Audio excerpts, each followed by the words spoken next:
Hello বন্ধুরা, কেমন আছো তোমরা সবাই? আশা করব তোমরা সবাই ভালো আছো এবং তোমাদের বাড়ির সবাই সুস্থ আছে। আমিও ভীষণ ভালো আছি, আমাদের বাড়ির সবাই ভালো আছে। তোমাদের সবাইকে আমার চ্যানেলে অনেক অনেক ওয়েলকাম জানিয়ে আমি শিল্পী ছোট্ট একটা শহর থেকে নতুন একটা বেঙ্গলি ব্লগ ভিডিওর সাথে আমি আবার চলে আসলাম।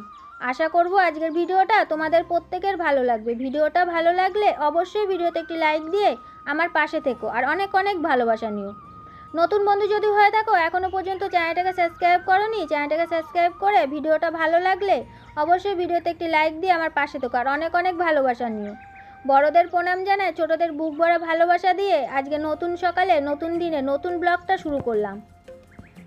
আজকের ব্লগটা কে কোথার থেকে দেখছো অবশ্যই কমেন্টে জানিও, কোন জেলার থেকে দেখছো সেটাও জানিও। তাহলে আমি যখন কাজের শেষে তোমাদের কমেন্টগুলো রিপ্লাই দেবো তাহলে আমার বুঝতে একটু সুবিধা হবে কোন জেলার থেকে আমার ব্লগগুলো দেখছে। আজকের ভিডিওটা তোমাদের কেমন লাগলো সেটাও কমেন্টে জানিও। রোজের মতন তো আজকেও সকালবেলা ঘুম থেকে উঠেছি, আর ঘুম থেকে উঠে দেখতেই পাচ্ছ সকালের একটা দুটো কাজ না, অনেক কাজ থাকে। আর এদিকে সকালের কাজগুলো অর্ধেকের বেশিই হয়ে গেছে। আর এদিকে সকালবেলা বাসন মাজতে মাজতে ভিডিওটা শুরু করলাম।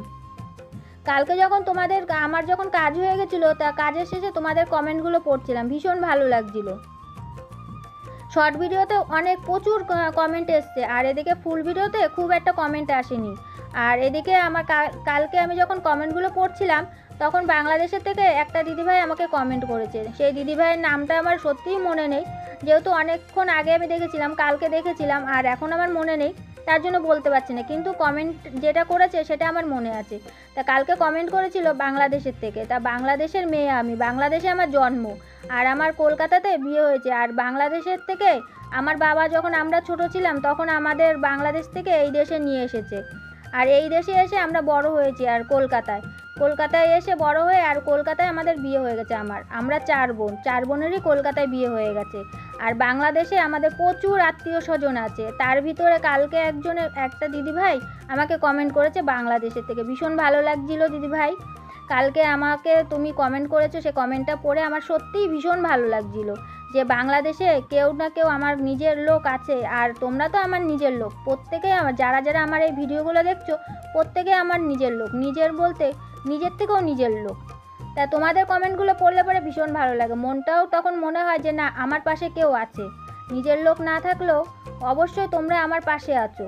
তা চলো, আজকে সকালবেলার থেকে দেখো হাড় ভাঙা খাটুনি খেটেই যাচ্ছি। সকাল থেকে এখনও পর্যন্ত একটু বসার টাইম পাইনি। আর সকালবেলা বাসনগুলো মাজা হয়ে গেছে, এদিকে ঘরের কাজগুলো হয়ে গেছে আমার। আর কে কে কমেন্ট করেছে তাদের তো নামগুলো আমি তোমাদের পড়ে শোনাতে পারলাম না, কিন্তু কমেন্ট করেছে সেটা তোমাকে বললাম। আর রোজ আমি রিপ্লাই দিই, যতটা পারি ততটা রিপ্লাই দেওয়ার চেষ্টা করি। আর এদিকে কাজ করতে করতে তোমাদের সঙ্গে প্রচুর গল্প করলাম। তোমাদের সঙ্গে গল্প করলে আমার মনটাও ভালো লাগে।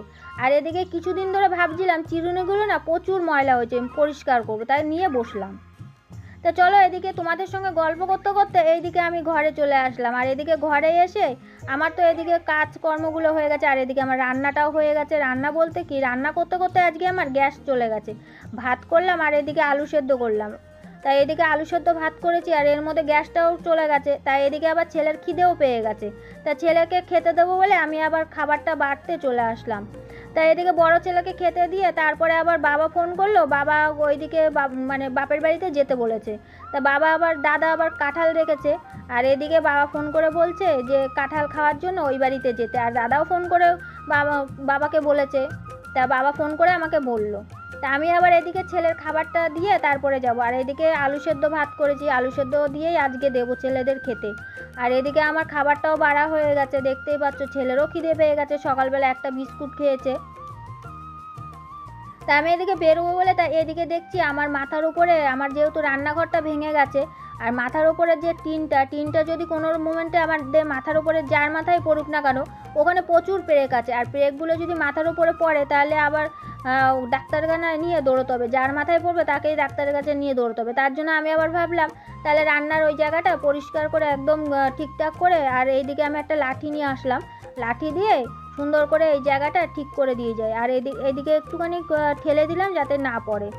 আর এদিকে আমার রান্নাঘরের পর্দাটাও খুলে গেছে, ভাবছি একটা ওখানে আর পর্দা লাগানোর মতন সেরকম একটা ব্যবস্থা নেই। আর তোমাদের দাদাভাই আজকে কাজে গেছে, আজকে রবিবারের বাজারে কাজে গেছে। সকালবেলা যেহেতু গ্যাসটা শেষ হয়ে গেছে আর এদিকে ইলেকট্রিক বিলটাও চলে এসছে, ইলেকট্রিক বিল প্রচুর এসছে, কী করে দেবো মাথায় হাত পড়ে গেছে। আর এদিকে বৃষ্টির মানে সকাল থেকে মেঘলা মেঘলা ওয়েদার বলে তা ভাবলাম এদিকে কিছু জামা কাপড় যেগুলো কেচে দিয়েছিলাম সকালবেলা সেগুলো তো পেছনে মেলে দিয়ে গেছে, আর আমার ওই পাঁচিলের ওই পাশে না নাইটিগুলো পড়ে গেছে। আর ছেলেকে বললাম নাইটিগুলো তুলে রাখতে, আমি বাড়ি আসার পরে ধুয়ে দেবো। আর এদিকে জামা কাপড়গুলো তুলে রেখে যাই, আর আমি যদি বাড়িতে না থাকি জামা কাপড় তোলার মতন কেউ নেই, আর বৃষ্টি আসলে ভিজে যাবে, তার জন্য জামা কাপড়গুলো তুলে ঘরে মেলে দিয়ে যাবো, আর পাখার হাওয়াতে তাহলে শুকিয়ে যাবে। তো এদিকে চলে আসলাম, আমি একদম ঘরে চলে আসলাম। আর কিছু জামাকাপড় কালকের ভেজা ছিল সেগুলো আমি খাটের স্ট্যান্ডে মেলে দিয়েছিলাম, আর কিছু জামাকাপড় শুকিয়ে গেছে, আর যেগুলো শুকিয়ে গেছে সেগুলো আমি নিচে রেখে দিলাম, আর যেগুলো ভেজা আছে সেগুলো এখন মেলে দেবো। মেলে দিয়ে তারপরে বাপের বাড়ি যাব, আর বাপের বাড়ি থেকে একটুখানি দেরি করে বাড়ি আসবো। আজকে তোমাদের দাদাভাই বাড়ি নেই, আর বড় ছেলেকে তো খেতে দিয়ে গেলাম, আর খাবার আলু সেদ্ধ ভাত করে থুয়ে গেছি সেটা খাবে, আর ফ্রিজে অল্প একটু ডাল আছে সেটা বড় ছেলের হয়ে যাবে। তা আমি এদিকে খাবারটা রেডি করে দিয়ে তারপরে ছেলেকে খেতে দিয়ে আর এদিকে জামা কাপড়গুলো গুছিয়ে রেখে গেলাম। তো চলো, এখন তো রাত্রি 7টা 7:30 বেজে গেছে, আমি বাপের বাড়িতে গেছিলাম আর বাপের বাড়ি থেকে চলে আসলাম। আর এদিকে বড় ছেলের জন্য অনেকটা কাঁঠাল দিয়েছে দাদা, আর দাদা সকালবেলা কাঁঠাল বাড়িতে গিয়ে শুনছি দাদা কাঁঠাল রেখেছে, আর দাদা আমার বাবাকে দিয়ে ফোন করিয়েছিল, আর সকালবেলা তো বাবা ফোন করছিল, তা আমি চলে গেলাম কাজ বাজ সেরে টেরে।